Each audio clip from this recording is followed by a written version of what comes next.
I saw this clip with Mike Tyson interviewing Graham Hancock, and the topic of flat earth was brought up. And this ridiculous title, where it states here, Graham Hancock debunks the flat earth theory in 42 seconds. Give me a break. What an absolute joke. This controlled op, so-called truth speaker, who's given the spotlight. He's been on Joe Rogan's podcast multiple times, at least 8 or 9 times throughout the year. So definitely you're not going to be on Joe Rogan's podcast unless you're a shill just like Joe Rogan is. And same goes with Mike Tyson. Mike Tyson will speak a little bit of truth, as he does here, questioning the globe. But again, they control both sides of the coin when it comes to these topics of debate. Let's take a listen to what Mike Tyson states here. All this time we thought we lived on a round planet, huh?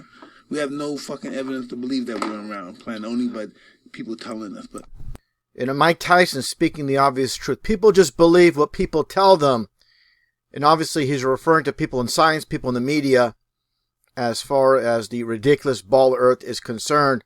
Now let's get to this recent clip here, this recent interview with Mike Tyson, once again with Graham Hancock. And again, how ridiculous that statement. In 42 seconds, Graham Hancock destroys the flat earth. Let's take a listen to this nonsense by this controlled op, so-called true speaker, Graham Hancock. I see down there, just underneath deGrasse Tyson, there's another passage, thoughts on flat earth conspiracy theories, conspiracy theories in general. I have to say, the earth is not flat. We live on this huge ball in space, definitely. I just have no doubt about that. So Graham Hancock says he has no doubt about that we live on this ball earth in space, but he brings no evidence once again to the table. Let's continue on. It's an unnecessary thing. Why does the earth need to be flat? Yeah. What is it? Even if it was flat, who cares? Who cares? It's the difference between a creator and Big Bang evolution, which there's absolutely no proof of. For him not to understand the implications of creation versus the Big Bang explosion that supposedly created this ball earth, and the reason the so-called ball earth has the so-called inertia, the spin of the earth, which is supposedly due to the initial Big Bang explosion. Let's continue on here. But the earth is not flat. And the ancients knew this. The ancients knew this forever. The ancient Egyptians knew this. All right, let's stop right there. The ancient Egyptians knew this. Take a look here at this depiction from ancient Egypt. And here you have the vaulted dome, the firmament, as depicted in the Bible cosmology. The firmament is the solid structure above the atmosphere. So you're talking about ancients, the ancients themselves, and look at all the depictions of the flat earth with the firmament from the Mayans, the Incas, again to Egypt, Hebrew, of course, as I just shown here. And let's continue on.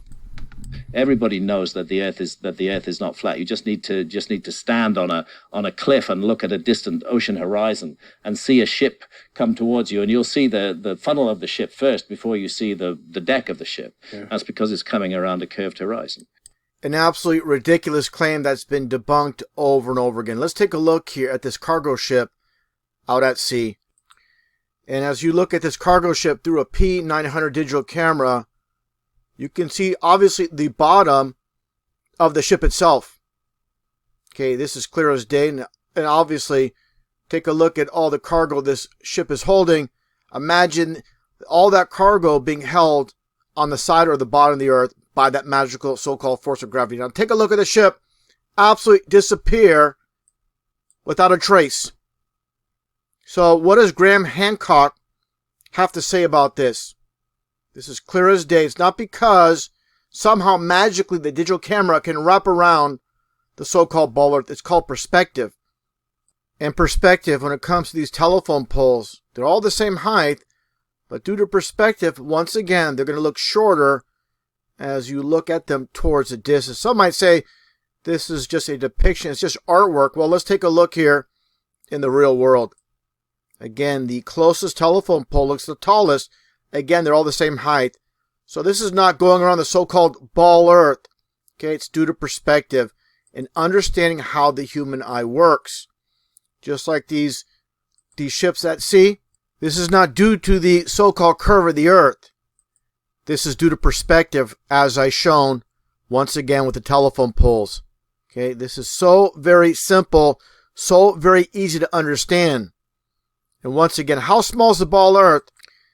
At under 3 miles, and you see the top of the sails of this boat here. It's not because of the curve of the earth. If that was so, these sails would be tilted. Just like these ships should be tilted if this is the curve. They're not. Again, they're pointing straight up.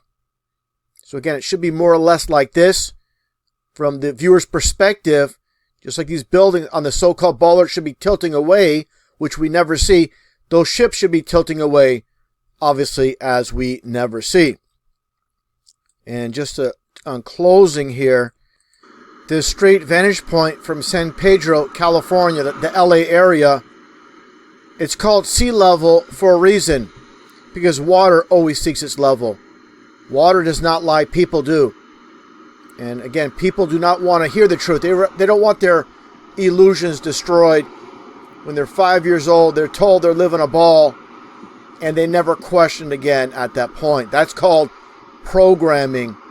And it's sad that people, grown adults, that are nothing more than grown children, can't see the truth when it's presented to them in plain sight. Imagine we live on a flat fucking world. All this time we thought we lived on a round planet, huh? We have no fucking evidence to believe that we're on a round planet, only by people telling us. Think for yourself. You have to be willing to cut against the grain and get the distance from your peer group. And not only that, but you have to have an habitual vision of greatness.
your waist up.